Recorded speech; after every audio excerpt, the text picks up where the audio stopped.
Leona, të përshëndes edhe një herë teksa ka kaluar të paktën një ditë nga kjo ngjarje vërtet shumë e rëndë. Besoj ka të tjera detaje, qoftë edhe nga marrja në pyetje e drejtuesit të betonjerës, si le themi u bë dhe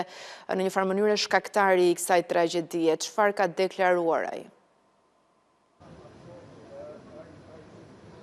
Po në fakt, një ditë pas aksidentit tragjik ku fatkeqësisht ndëruan jetë 4 të rinj, 2 prej tyre vëllezër, një i afërt familjar dhe shoku i tyre, në fakt policia rrugore ka mundur që të zbardhë itinerarin e gjithë ngjarjes, ndërkohë që bëhet me dije se në bazë të kamerave të sigurisë automjeti Mercedes ku ndodheshin të rinj ka kryer parakalimin e 2 kamionëve në aksin Vor-Fushkruj dhe më pas ka hyrë në Karexhatën ku ndodhej edhe betoniera e cila ishte ndaluar. Në fakt, sipas deklaratës Fabiola të 24 vjeçarit, pra drejtuesit të mjetit i cili kishte lënë betonierën e ndaluar në rrugë, ai është shprehur se i ka ndaluar aty për shkak se i ka mbaruar nafta dhe ka tentuar disa herë ta ndezë në fakt edhe ka tentuar ta ndezë, por ka qenë e pamundur dhe në këtë mënyrë ai ka shkuar në një karburant afër për të marrë disa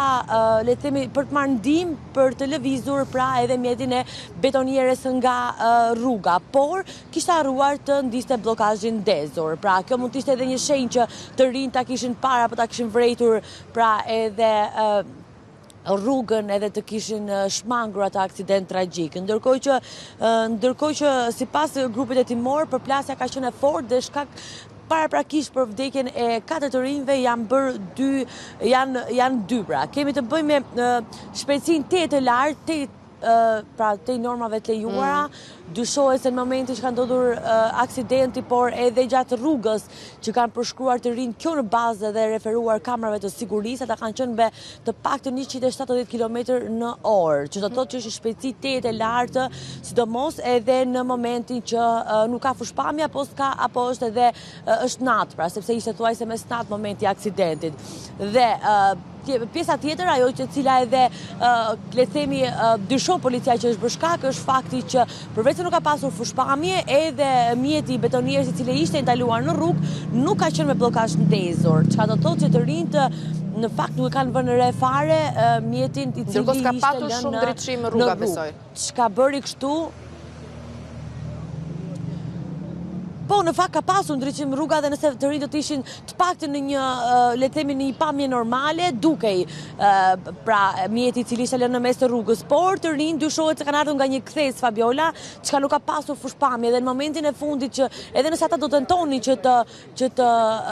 frenonin, prap do të ishte e pamundur për shkak të shpejtësisë shumë të lartë që ata po udhtonin, pra kemi të bëjmë me të paktën 170 km/h, çka është faktori dhe shkaku kryesor sipas grupit të hetimit i cili është ngritur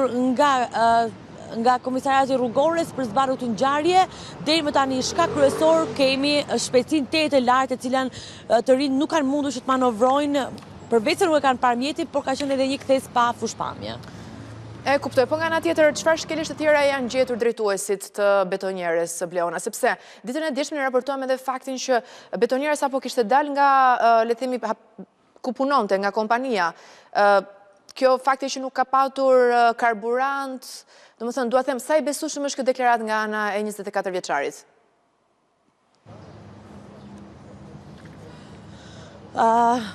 Në fakt, ditën e djeshme, policia pati edhe një njoftim ku shpalli në kërkim, le të themi, administratorin e kompanisë ndërtimit ku ishte edhe 24 vjeçari i cili la betonierën në mes të rrugës punonjës, gjithashtu shpallin kërkim dhe drejtuesi i mjetit i cili ishte larguar nga vendi së bashku me kushurinë e tij, ndërkohë që policia ka mundur që ta arrestojë. Gjithashtu, në fakt është zbuluar nga ana e policisë se kompania me cilën edhe ishte betonierja dhe drejtuesi i mjetit ka qenë jo i rregullt, pra ka pas dokumentacion të munguar, drejtuesi i mjetit ishte pa lejen e drejtimit përkatëse për të drejtuar një betoniere dhe gjithashtu ka pasur dhe parregullsi të tjera si ajo e lënies në mes të rrugës, pra pa bllokazh ndezur apo edhe të tjera pra shkelje si këto. Por policia patjetër ka kryesisht është e përqendruar tek zbardhja gjithë dinamikës së këtij aksidenti i cili sot patjetër është edhe i qartë se si ka ndodhur, në bazë e pamjeve filmike, referuar pamjeve dhe kamerave të sigurisë së bardhura në të gjithë itinerarin e rrugës që kanë ndekur të rinjt, nga ana tjetër sa takon edhe kompanisë ku ishte pra edhe betonierja e cila u bë thuajse shkak për këtë ngjarje, patjetër janë marrë masat nga ana e policisë, administratorë shpallur kërkim, janë marrë në pyetje administratorë të tjerë, menaxher të kompanisë edhe drejtues. Ndërkohë që vetëm ditën e djeshme është zbuluar menjëherë nga policia se drejtuesi i mjetit që la pra në mes rrugës ditën e djeshme që u bë shkak dhe për aksidentin, nuk ishte një lejë të posaçme për drejtimin e betonieres. Vlona Sari, faleminderit për raportimin.